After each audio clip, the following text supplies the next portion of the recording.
Meet Ryan and Steve. They are both 32. They live in the same city. They both earn $80,000 a year. And after years of responsible financial decisions, canceled subscriptions, and convincing themselves that supermarket brand cereal tastes exactly like the expensive stuff, they've both managed to save $80,000. Financially, they are identical. Personality-wise, not even close. Ryan likes stability in every part of his life. He likes having a plan and knowing what comes next. He wants a place that feels permanently his, a garage for tools he may or may not know how to use, a backyard he can slowly become irrationally protective of, and the freedom to make the place completely his own. Steve is different. He values flexibility. He likes keeping his options open and knowing he can change direction whenever he wants. He doesn't know where he'll be 5 years from now, and honestly, he prefers it that way. The idea of committing to the same address for the next 30 years makes him slightly more nervous than it probably should. Eventually, those two very different personalities lead them to two very different financial decisions. Ryan buys a home, Steve keeps renting. And for the next 20 years, we're going to follow them both. Every mortgage payment, every rent increase, every repair bill, and every dollar Steve saves by renting and actually invests. Then, at the end, we'll see where two people who started with the exact same income, the exact same savings, but chose two completely different paths actually ended up. Let's find out. Ryan and Steve are currently renting in a mid-sized American city. After months of searching, dozens of property listings, and more house viewings than Ryan would ever like to admit, he finally finds the house. 3 bedrooms, 2 bathrooms, a small backyard, and a garage large enough to store exercise equipment he will never use. He decides to buy it. The home costs $350,000. Ryan puts $70,000 down, exactly 20%. That leaves him with a $280,000 mortgage. But the down payment isn't the only money Ryan needs to buy the house. There are closing costs, lender fees, title fees, inspections, prepaid taxes, and approximately 46 documents he's asked to sign while understanding almost none of them. Closing costs can often run around 2 to 5% of the purchase price, so on a $350,000 home, Ryan could easily spend somewhere between $7,000 and $17,500 just to complete the purchase. For our comparison, let's assume Ryan's closing costs come to $10,000. So, before he has even moved in, Ryan has already put his entire $80,000 into buying the house, $70,000 for the down payment, and another $10,000 in closing costs. He takes out a 30-year fixed mortgage at 7%. His monthly principal and interest payment is about $1,863. But that's just the mortgage. Owning the house comes with a few other monthly expenses, around $350 in property taxes, $150 in homeowner's insurance, and Ryan sets aside about $290 per month for maintenance, roughly 1% of the home's value each year. That brings his initial monthly housing cost to about $2,653. Meanwhile, Steve's calculation looks very different. He rents a comparable 3-bedroom home nearby for $2,000 a month. No property taxes, no homeowner's insurance, and if the water heater suddenly decides to retire, that's his landlord's problem. That leaves Steve with an extra $653 every month. For a brief moment, that money starts looking suspiciously like a trip to Thailand, but Steve resists the temptation. Instead, he decides to invest every dollar he saves by renting. Steve puts the $80,000 he did not use to buy a house into a broad stock market index fund, and from that point on, the $653 he saves each month goes straight into the same investment. At least initially, Steve's decision looks pretty good. He lives in a similar house, pays less each month, and has his money working for him in the market. Now, this is usually where someone says, yeah, but Steve is throwing $2,000 away on rent. Ryan's mortgage payment is building equity. And technically, that's true.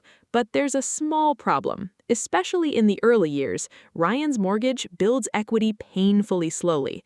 In his first month, Ryan pays $1,633 in mortgage interest, $350 in property taxes, $150 in insurance, and $290 budgeted for maintenance.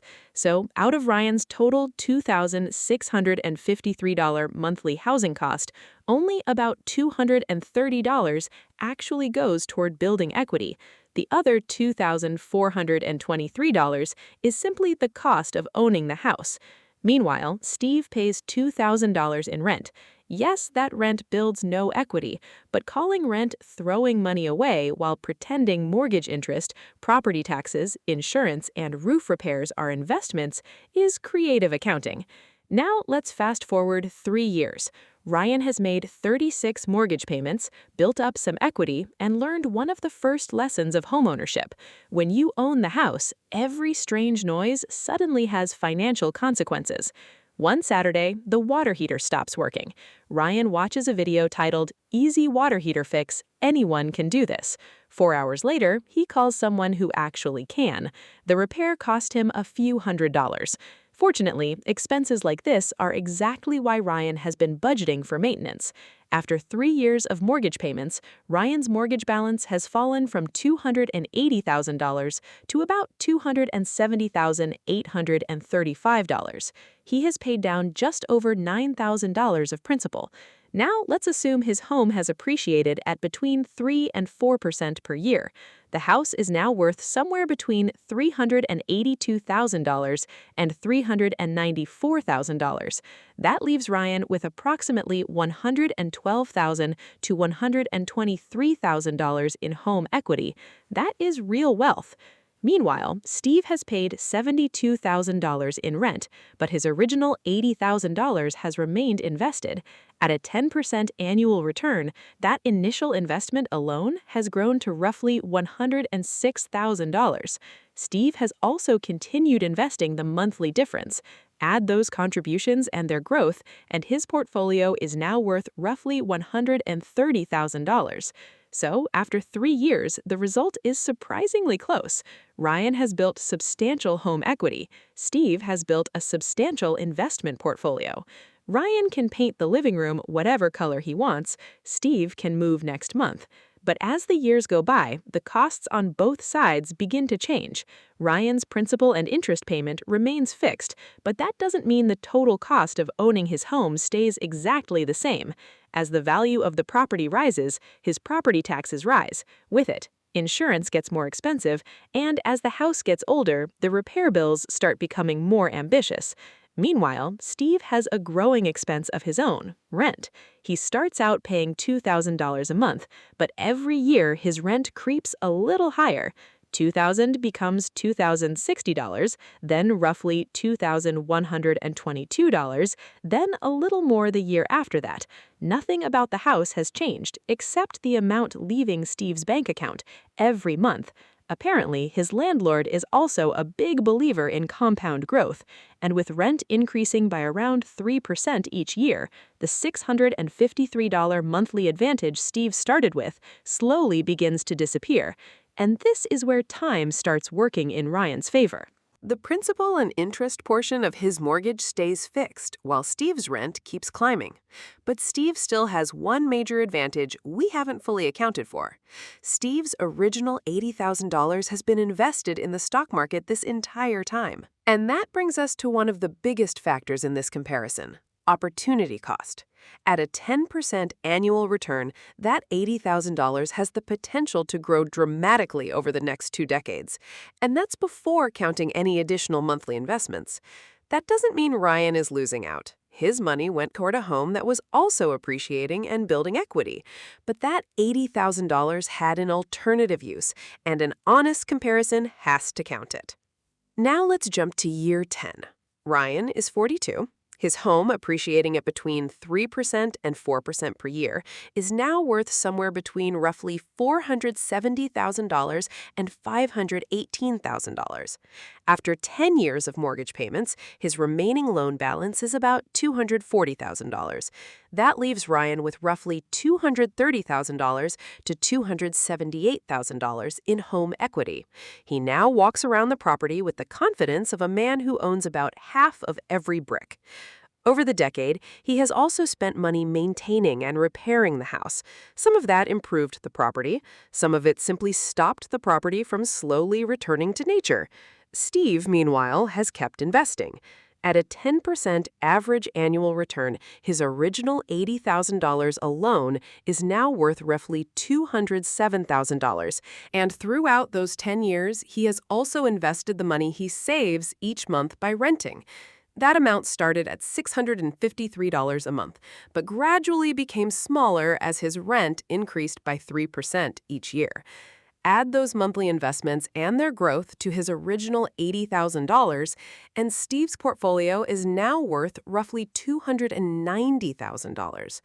So, after 10 years, Steve is still ahead in liquid financial assets.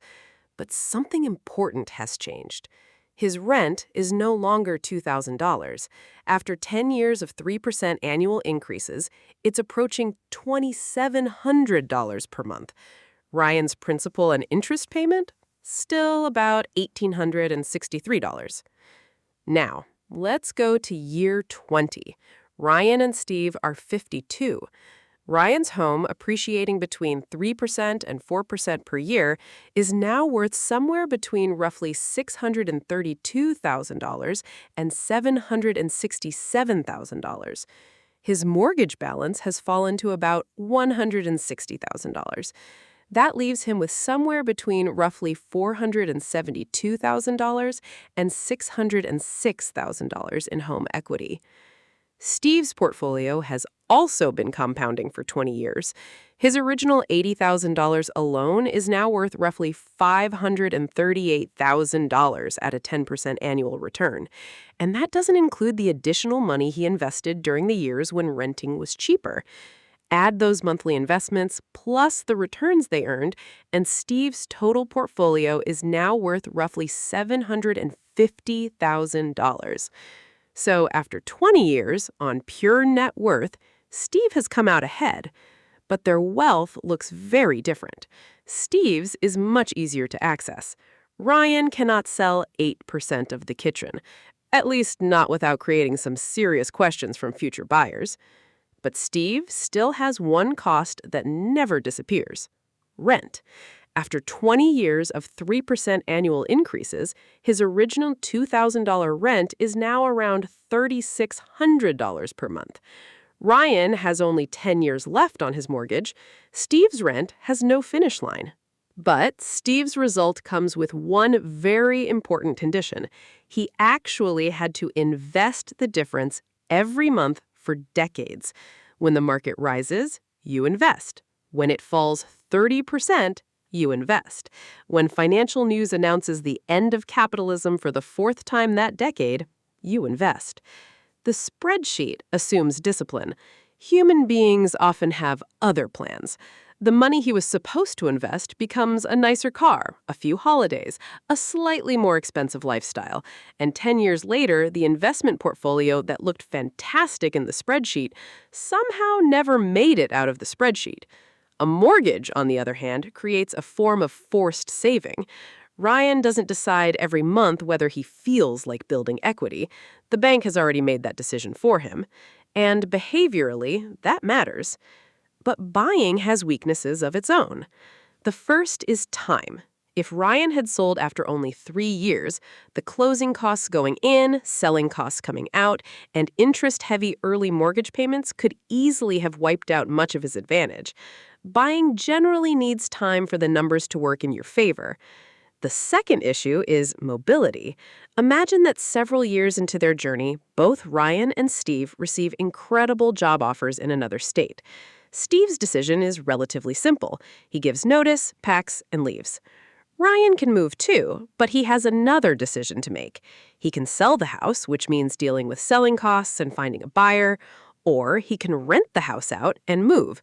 But now he has a mortgage on one property, rent in another city, and a tenant who may or may not cover all his costs. Any shortfall comes directly out of Ryan's pocket, leaving him with less money to save and invest. Then there is concentration risk. Steve owns a diversified portfolio containing thousands of companies. Ryan owns one house on one street in one neighborhood in one city. If the area performs brilliantly, Ryan benefits. If the local economy struggles, he cannot rebalance his portfolio by selling the upstairs bathroom. And finally, liquidity. If Steve needs $20,000, he can sell part of his portfolio. Ryan needs $20,000. He has to refinance, borrow against his equity, or ultimately sell the property. Home equity is wealth, but it isn't particularly easy to spend. So, which is better, buying or renting? The honest answer is, it depends. Buying becomes more attractive when you plan to stay for a long time. 7 to 10 years or more gives transaction costs more time to be absorbed. Principal paydown accumulates. A fixed principal and interest payment becomes more valuable as rents rise and appreciation has more time to work. Buying also becomes more attractive when home prices are reasonable relative to rent. One rough tool is the price-to-rent ratio. Divide the home price by the annual rent of a comparable property. A $350,000 house divided by $24,000 in annual rent gives us a price-to-rent ratio of about 14.6. As that ratio gets much higher, particularly above 20, renting generally becomes more competitive. But it's only a shortcut. Mortgage rates, taxes, insurance, and expected returns still matter. Renting becomes more attractive when home prices are high relative to rent, when flexibility has real value, and when the renter actually follows through on investing the difference. And, of course, it doesn't have to be either or. Buying a home doesn't mean you have to stop investing, because personal finance is rarely about finding one perfect strategy. It's about understanding the trade-offs. Ryan traded liquidity and mobility for stability, leverage, and long-term control over his housing. Steve traded housing certainty for flexibility, liquidity, and more money invested in financial markets. Neither choice was automatically smart. Neither was automatically stupid. The real decision comes down to two questions. How long are you actually going to stay? Because if you buy a house and leave 3 years later, transaction costs can punish you. And if you rent, will you genuinely invest the difference? Because if you rent for 20 years and spend every dollar you save, the investment advantage disappears. So no, rent isn't automatically throwing money away. Renters pay rent. Homeowners pay interest, taxes, insurance, maintenance, and transaction costs. Both are paying for housing, and home ownership can absolutely build enormous wealth. But it's also an expensive, illiquid asset with ongoing costs, concentration risk, and a roof that occasionally requests $12,000. The winner isn't always the homeowner, and it isn't always the renter. Ryan needed to stay long enough for buying to work. Steve needed to invest consistently enough for renting to work. Because 20 years later, the difference between them didn't simply come down to who bought and who rented. It came down to what they did after making that decision.